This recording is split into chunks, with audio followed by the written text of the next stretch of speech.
Canadian correspondent Mike Shoesmith. He is with us, and he is the executive editor of PNN News and Ministry Network. He's also an author and a syndicated blogger, and he's also a licensed private investigator in the great nation of Canada.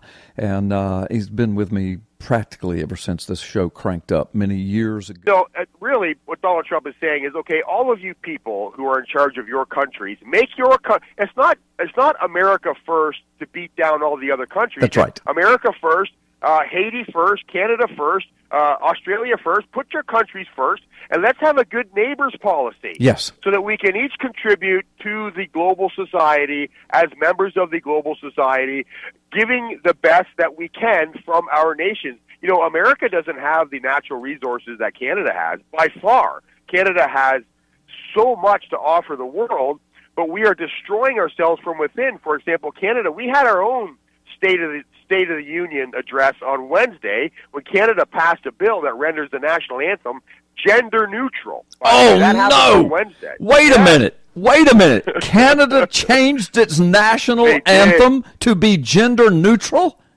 We did. The House of Commons overwhelmingly passed this is our State of the Union, folks. The House of Commons overwhelmingly passed a private member's bill in 2016, which altered the national anthem by replacing "In All Thy Sons" command with "In All of Us" command, right? Yeah. And Canada is very gender fluid as far as its acceptance of gay marriage and the proper pronoun. By the way, in Canada now, it is illegal to use the female pronoun for someone who was born female but wants to be considered a male. Now, what do you mean? Wait. What do you mean illegal? What happens? Illegal. What happens if I do? What happens if I slip up and then somebody wants to press charges? What happens? What do you mean? You can be charged with hate speech in Canada if someone considers himself to be a girl, but in fact they were born with an X and a Y chromosome, and you refer to them as Mrs. or Ma'am, or rather Mr. When that person considers himself to be a female.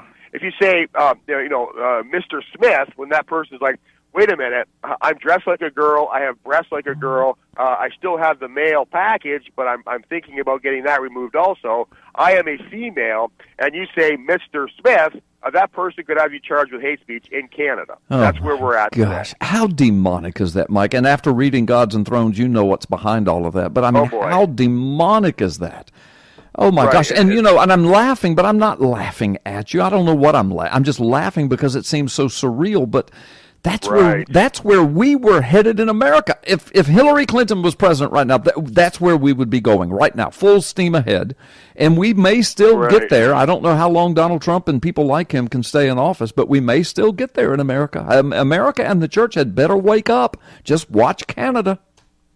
Right, and this bill was proposed in the House of Commons in 2016. It became law on this past Wednesday. So now we have a gender...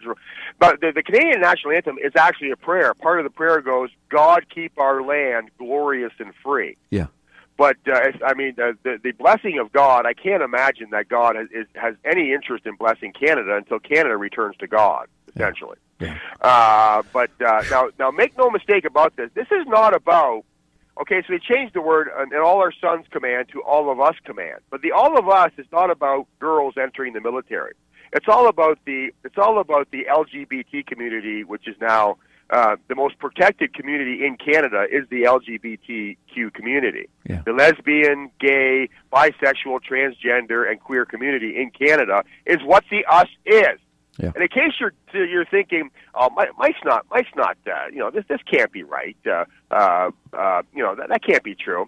Well, I wonder if they're about to include this. Okay, the Daily Wire is reporting, and this was on, I believe this was on Drudge also. Trans age, a pedophile was charged with abusing 3 girls.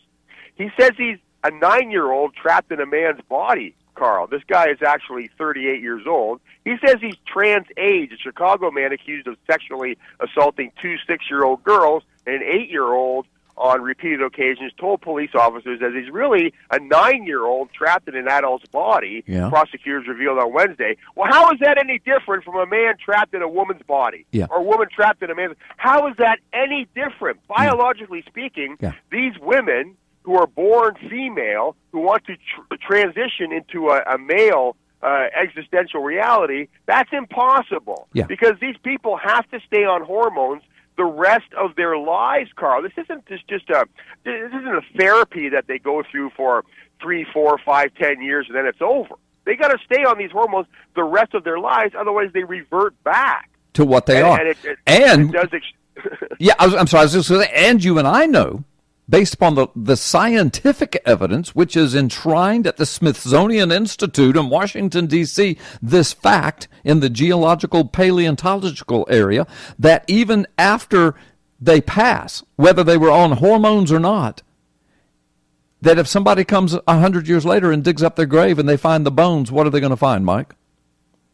Well, they're gonna, if they dig up Bruce Jenner in 1,000 years, they're going to say this was a dude. Yeah, because why? of the bone structure and all of that. The bone structure says what you are. Women have the bone structure that allows them to have in my case, a 9-pound, 11-ounce boy come through that canal. Women have the bone structure to accommodate that. Men do not. Yeah, the pelvic structure of a woman is entirely different. And not only the pelvic structure, but the hip structure and some other bones.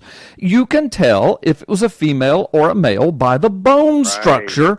Right. 1,000 years after they've died, if you can dig up their bones, you can know what they were. So somebody digs up Bruce Jenner's bones, they'll say, well, we don't know who this belonged to, but it was a man. Regardless of all the people that went to jail for calling him a woman. I mean, and I just know, Carl, many of your listeners are sitting there going, wait a minute, that guy in Chicago, he's just made that up just so he can avoid jail time. Absolutely not. A guy in Canada says that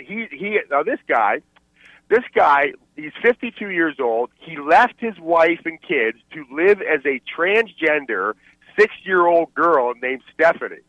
This trans age thing is a real thing, folks. This is the next step down the slippery slope. A Canadian man who was married with 7 kids has left his family in order to fulfill his true identity, quote unquote, as a 6-year-old girl. In an emotional video with gay news site The Daily Extra, in collaboration with the Transgender Project, Stephen Key, pronounced Stephanie, Walsh, 52 of Toronto, says they're referring to this guy as she. Well, please realized she was transgender rather than simply a cross-dresser at age 46. Split from, even the Daily Mail is referring to this guy as a her. Split from her wife. After she told her husband to stop being trans or leave. Now he lives with friends who he can. I could go to jail for calling him a he, because these people that this guy lives with refers to them as his adoptive mommy and daddy as a 6-year-old girl, dressing in children's clothing and spending his time playing and coloring with his adoptive parents. And that condition is in all the psychological journals. It is a mental condition. It's sad. It's sad. It's sad. It's mental. But now you and I both know more than likely there's something deeply spiritual involved as well. And the whole concept is demonic. Whether a particular individual has some kind of hormone imbalance or not, I mean, I get that. But this is just horrible. Hey, listen, Mike, we're going to have to take a time out. We're going to come back. American Survival Wholesale is proud to sponsor this ministry and their efforts to shed light on the issues that face our nation. As a veteran and Christian-owned and operated company, we support the freedom to express these Christian principles. We all understand the importance of being prepared. After witnessing the devastation of Hurricanes Harvey, Irma, and the wildfires that affected so many, please support this ministry by clicking on the link below and check out the amazing alt media package for our listeners. Plus, if you use the promo code PNN Radio, that's PNN Radio, you will receive free shipping, a savings of up to $200. Just click on the link below, but please do it today. Your support means so much to this channel.